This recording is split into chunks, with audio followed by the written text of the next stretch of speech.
आप सभी को नमस्ते। प्रिय विद्यार्थी साथियों, यह वीडियो आपके लिए पुनः महत्वपूर्ण साबित होने जा रहा है। इस वीडियो में हम आपको यह बताने जा रहे हैं कि राष्ट्रीय शिक्षा नीति 2020 के अंतर्गत बीए, बीकॉम, बीएससी, बीएचएससी, बीबीए आदि की फर्स्ट ईयर की कक्षाओं की विभिन्न विषयों की जो लिखित परीक्षा होगी उसके मार्क्स की क्या व्यवस्था होगी। इस वीडियो की ज़रूरत इसलिए पड़ी क्योंकि अंकों की व्यवस्था में बदलाव हो गया है। पहले जो अंक बताए जा रहे थे उसमें और नए अंकों में हुए परिवर्तन को जानकर आप अपनी तैयारी को व्यवस्थित रूप से संपन्न कर सकेंगे। अतः इस अंक के बदलाव को जानना आपके लिए आवश्यक है, तो उसे जान लीजिए। यह करियर एडवाइस चैनल है, इसे आप सब्सक्राइब कर दीजिए ताकि आप प्रतिदिन ऐसे महत्वपूर्ण वीडियो प्राप्त करके अपनी जानकारी को अप टू डेट रख सकें, आप किसी से पीछे नहीं रहें। आइए साथियों, हम बात करेंगे मेजर, माइनर और इलेक्टिव विषयों के प्रश्न पत्रों के मार्क्स की। जैसा आप जानते हैं कि मेजर विषय में आपके 2 प्रश्न पत्र हैं, माइनर विषय में 1 प्रश्न पत्र है और 1 प्रश्न पत्र इलेक्टिव है। हमारी बात इन 4 प्रश्न पत्रों से संबंधित है। शुरू में जब शिक्षा नीति की घोषणा की गई तब यह बात कही गई थी कि मेजर, माइनर, इलेक्टिव विषय के प्रत्येक प्रश्न पत्र में 75 नंबर की लिखित परीक्षा होगी और 25 नंबर के सीसीई होंगे। लेकिन अभी कुछ समय पहले इस व्यवस्था में पहला बदलाव किया गया था। और वह बदलाव क्या किया गया था? यह कहा गया कि अब सीसीई आपके 30 अंकों के होंगे और लिखित परीक्षा 70 अंकों की होगी। तो पहला बदलाव यह ध्यान कर लीजिए आप कि आपने जो सीसीई दिए हैं या जो सीसीई आपके शेष हैं अभी, वो कुल मिलाकर 30 अंक के सीसीई होंगे। लिखित परीक्षा 70 अंकों की होगी। इस तरह से कुल पेपर 100 अंक का होगा। मेजर का पहला, दूसरा दोनों 100 अंक के।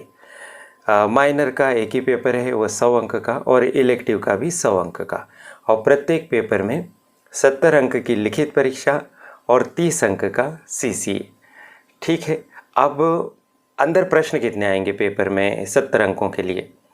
तो 70 अंकों के लिए पहले प्रश्नों की संख्या सुनिश्चित की गई थी 9, कि हर पेपर में हम 9 प्रश्न पूछेंगे। तो 9 प्रश्न की संख्या अभी भी वैसी की वैसी है, यानी अभी भी आपसे 9 प्रश्न ही पूछे जाएंगे। तो उसके लिए तैयार रहिए। ये 9 प्रश्न कितने भागों में बटे हुए होंगे? तो ये 9 प्रश्न 3 भागों में बटे होंगे। सबसे पहला भाग होगा अति लघु उत्तरीय प्रश्न, दूसरा भाग होगा लघु उत्तरीय प्रश्न और तीसरा भाग होगा दीर्घ उत्तरीय प्रश्न।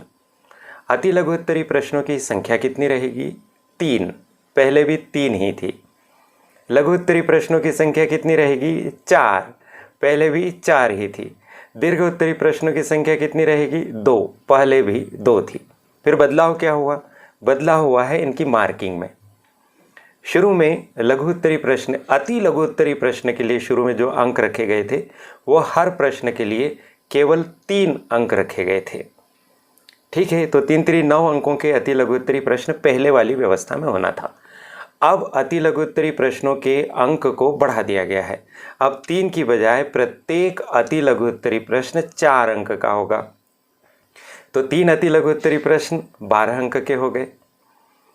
लघु उत्तरीय प्रश्न के लिए पहले 9 अंक थे हर प्रश्न के लिए और 4 प्रश्न पूछे जाने थे। तो 9 चौक 36 अंकों के पहले प्रश्न पूछे जाने थे लघु उत्तरीय।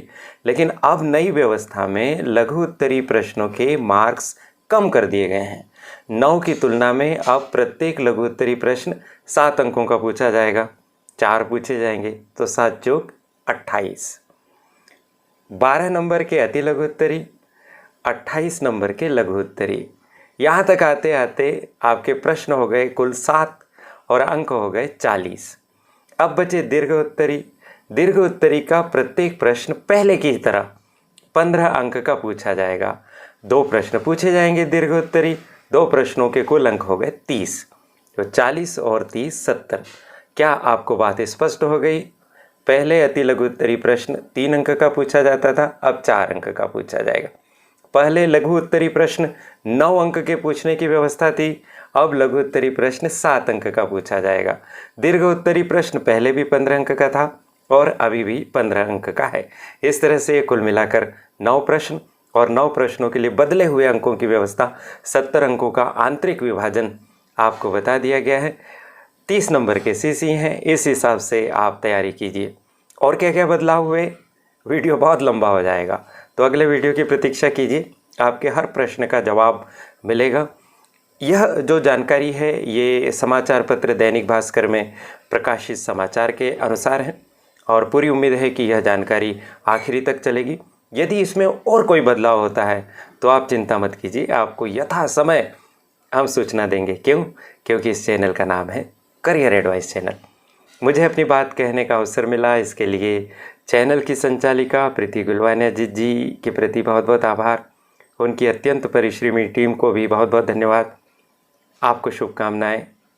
बहुत बढ़िया पढ़ाई कीजिए और अच्छे अंकों से पास होइए। नमस्ते।